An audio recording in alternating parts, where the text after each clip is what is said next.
Hello guys, kumusta kayo? Kumusta ang mga kadidiis ko dyan?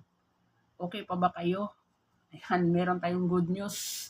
Good news ito guys, good news para sa mga DDS na mga Duterte diehard supporters. Ayan. Pero bago yan, huwag niyong kalimutan i-subscribe yung ating YouTube channel, Digong 2.0. Ayan.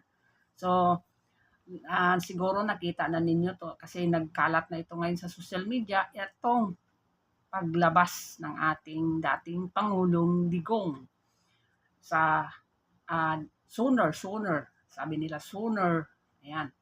So, ang tanong, anong bansa ang nag-adapt sa kanya? Kasi meron na talagang bansa na nag-adapt sa kanya pag siya'y makalabas na. At mismo, yung kanyang ng bansa na yon ang ano doon sa ICC na sila ang mag-adapt o doon sa kanila magtira ang ating dating Pangulong Rodrigo Digong Duterte.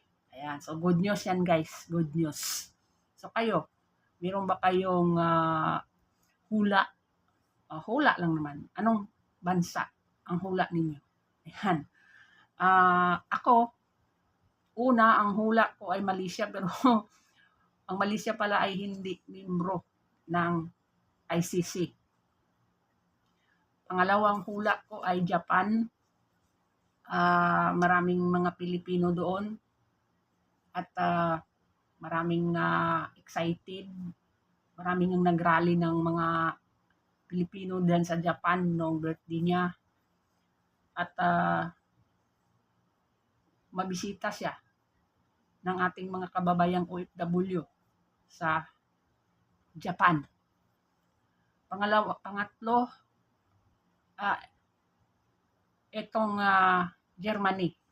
Kasi ang pamilya ng nanay ni Vice President Sara ay Germany. Ni Ma'am Elizabeth Zimmerman ay galing Germany. So, isa din yan sa hula ko baka Germany.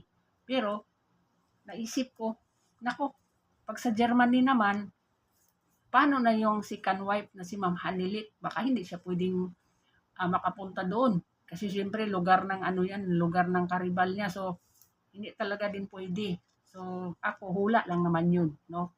Pero, parang imposible yata yun, no? Kasi, ikaw, hindi ka, maano ka talaga dun. Medyo, alanganin ka. Kasi lugar ng yun unang wife. So, hindi talaga. So, malay natin, no? So, apat, baka Netherlands lang. No? Kasi, ang ating dating Pangulo ay kailangan niyang umattend ng mga hearing sa kung may kaso man, no? Kung mayroong mang trial. So, kailangan niyang umattend ng personal. Kung nasa ibang bansa siya, medyo malayo at saka magbiyahe pa siya. So, baka Netherlands lang din or Norway kasi malapit lang ang Norway sa Netherlands. So, yung mga lugar na yan, Germany, Norway, malapit lang yan, no, sa Netherlands.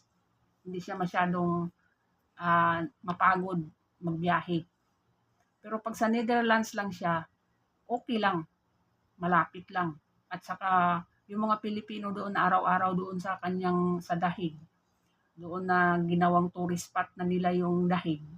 So, makamayan niya, mapasalamatan niya na personal, makausap niya sila. No, maraming excited talaga at siguro maraming mga Pilipino din sa Netherlands na nag-wish no na sana dito na lang siya sa Netherlands at para marami ding makatulong sa kanya doon sa Netherlands, no? Ng mga Pilipino. At saka mabisita pa siya ng personal at saka nandoon na siya Attorney Harry Roque, nandoon si Maharlika, no? So mabisita siya ng personal na ng mga doon Pilipino. So maraming mga kababayan natin mga OFW nag-antay talaga no, lalong-lalo na sa Japan. Baka kasi yung isa sa tinitingnan ngayon yung Japan. Pero sa akin, baka Netherlands lang, no? Kasi doon ang trial eh. Doon ang trial sa Netherlands, sa dahig. So, kailangan ng Pangulo na umatin. So, baka doon lang talaga siya. Pero, free na siya. Nasa labas na. Pwede na siya magpasyal. Pwede mong makausap ng personal. Pwede mong mayakap. Pwede mong makamayan. Kasi nandyan sa dahig, wala talaga, hindi mo siya makita. No? Hindi mo makita kasi bawal. Bawal. Pamilya lang talaga ang pwedeng mo bisita sa kanya. So, yun lang ang aking opinion dyan sa paglaya niya. Pero kahit saan siya, basta nakalaya siya, okay na yun, di ba? No? Yung mga makain niya, yung gusto niyang kainin, yung mga Filipino food, yung mga munggo, yung mga bulad, yung mga paksiw, yun yung paborito niya. So, yun lang guys, no? Ipagdasal natin na makalaya na yung ating dating Pangulo kasi kawawa. Diyos ko, 80 years old na yan, 80 years old, no? At yun, pagdasal natin ang ating dating Pangulo na makalaya na at ano na, free. Free na siya. Free na makapagsalita, makapag-usap na kahit sino na mga kababayan natin dyan sa dahig man or sa Japan man o sa Germany o saan man yan, Timor-Leste, pwede, no? Pero abangan natin, no? God bless sa country na mag-adapt sa kanya. Mabuhay kayo.